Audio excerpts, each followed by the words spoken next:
नमस्कार, आप सभी का स्वागत है हमारे चैनल नेक्स्ट 9 स्पिरिचुअल में।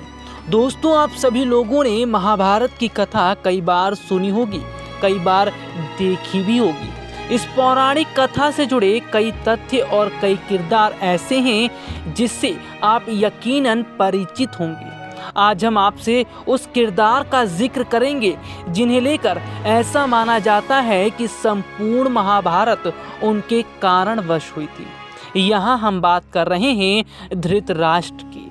दोस्तों, धृतराष्ट्र महाभारत में जन्म से ही अंधे थे, लेकिन उन्हें यह अंधापन एक श्राप के कारण मिला था। शायद आप में से बहुत ही कम लोग जानते होंगे कि धृतराष्ट्र ने अपनी पत्नी गांधारी के समस्त परिवार को मरवा दिया था। लेकिन उन्होंने ऐसा क्यों किया था और उन्होंने पिछले जन्म में ऐसा क्या किया था कि उन्हें अंधे होने का श्राप मिला।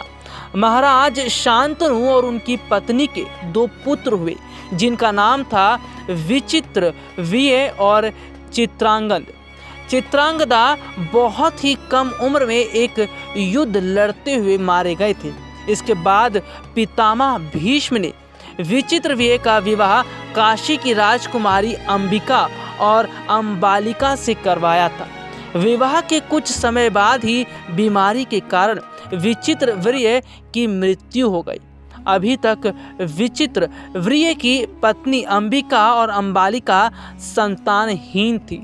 इस बात को लेकर माता सत्यवती के मन में बहुत ही ज़्यादा चिंता उत्पन्न हो गई कि अब कौरव वंश आगे कैसे बढ़ेगा। तब माता सत्यवती ने अपने कौरव वंश को आगे बढ़ाने के लिए अपने पुत्र वेदव्यास को बुलवा भेजा। महर्षि वेदव्यास जी को जब अपनी माता सत्यवती का आमंत्रण मिला तो वो तुरंत ही अपनी माता सत्यवती के सामने उपस्थित हो गए और माता से बुलावा भेजने का कारण भी पूछा।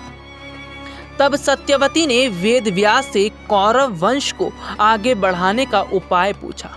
महर्षि वेदव्यास जी माता सत्यवती की चिंता देखकर उन्हें अपनी दिव्य शक्तियों से अंबिका और अंबालिका से संतान उत्पन्न की थी।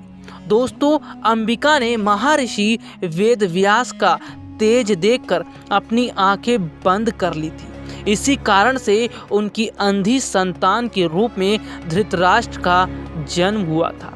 और दूसरी रानी अंबालिका महर्षि वेदव्यास से डर गई थी और उनका शरीर पीला पड़ गया था। तो इस वजह से उनके गर्भ से उनके संतान के रूप में पांडु का जन्म हुआ। पांडु अपने जन्म से ही बहुत कमजोर थे।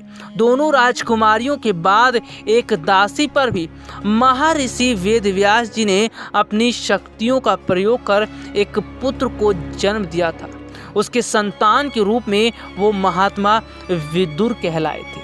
इस तरह धृतराष्ट्र बचपन से अंधे थे और किस तरह देखने को भी मिला कि एक गलती की वजह से धृतराष्ट्र के साथ इस तरह घटना घटी। नेक्स्ट 9 स्पिरिचुअल की रिपोर्ट।